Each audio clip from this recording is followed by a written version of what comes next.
अगर आप खुल के कहें कि वो आर्मी को बचाने के मिशन पर या इन जनरलों को बचाने के मिशन पर नहीं आई है, वो सिर्फ इस मुल्क को बचाने के मिशन पर आई है। इनकी कोई इस किस्म की डीलिंग जो है ना इस कॉन्टेक्स्ट में नहीं हुई है। और हमारे जो स्टेक्स है ना वो सिर्फ इनके नहीं है, हमारे यहाँ बहुत से लोगों के स्टेक्स हैं, हमारे यहाँ अदलिया के स्टेक्स हैं। अगर मैं आपसे ये कहूँ कि जो 5-0 का जो फैसला आया है वो वक्त के आधे घंटे के बाद चेंज हुआ है 5-0 से, तो शायद आपको यकीन ना आएगा। लेकिन बहुत सारी चीजें हैं, क्योंकि वो टाइप शुदा फैसला जो पहले था वो भी हमें पता है, जिससे पहले क्या फैसला टाइप हुआ था। हमें ये भी पता है कि मिठाइयाँ किसने मंगाई हुई थी, हमें सब कुछ पता है ना। तो चीजें चेंज हुई हैं, हाँ बिल्कुल हुई हैं। उसमें इदारों का और जर्नल्स का असर है, बिल्कुल है। इन्होंने चीजों को चेंज कराया है, ये भी हमें पता है।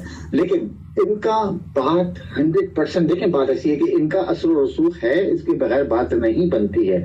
लेकिन मैं फिर दोबारा से कह रहा हूं कि इनकी वजह से या इनके कहने की वजह से पीटीएम नहीं आई है। पीटीएम का अपना एक अलग अलायंस हुआ है, उसका कॉन्टेक्स्ट टोटल डिफरेंट है। और वो अभी से नहीं, वो काफी अरसे से कोशिश कर रहे थे।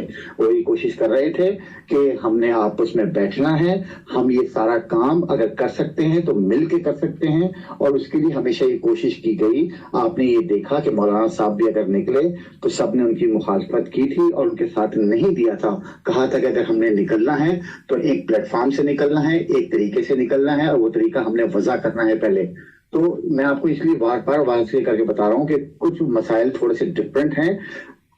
ये जो हुकूमत आई है ना इस वक्त, मुत्तहिदा हुकूमत, ये इस मुल्क की बका के लिए आई है। और ये अपनी जो क्या कहते हैं कुव्वत है, जो जमहूरी कुव्वत है, उसको स्पेस को गेन करने के लिए आई है। वही तमाम काम, अब ये फाइटिंग जो चल रही है, जो आपको नजर आ रही है, ऑन ग्राउंड नजर आ रही है, ये सारे मसले चलते रहेंगे कुछ अरसे तक। गिव एंड टेक भी होगा, सब कुछ होगा। ये उन्हीं से होता है, जो पावर के लोग होते हैं, उन्हीं से बातें होती हैं, उन्हीं से नेगोशिएशंस भी होती है, सब कुछ होता है। तो इसलिए मैं आपको ये बताना चाह रहा हूँ कि ये जो पॉलिटिकल फोर्स, प्लीज मैं बार बार कह रहा हूँ कि ये बातें हमें नहीं करनी चाहिए कि ये जो है वो किसी के कहने पर आई है या किसी को बचाने आई है। नहीं, ऐसा नहीं है। मुल्क को बचाने आए हैं और ये अपनी भरपूर कोशिश कर रहे हैं। मसाइल खड़े किए जा रहे हैं, लेकिन ये कुछ और पावर्स हैं जिनकी तरफ से मसाइल खड़े किए जा रहे हैं। तो हमें इन चीजों को बिल्कुल, जब हम इन डेप्थ देखेंगे ना, हमें सब कुछ नजर आएगा। हमारे सामने की बातें हैं, कोई प्लाटों के मसले हैं, कोई किसके मसले हैं, कोई कहाँ से फंसा हुआ है।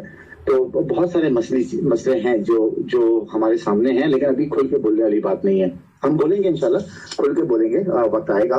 तो मैंने आपसे पहले भी कहा था और मैं हमेशा कहता हूं कि इस महीने के एंड तक ये सारे फैसले हो जाएंगे।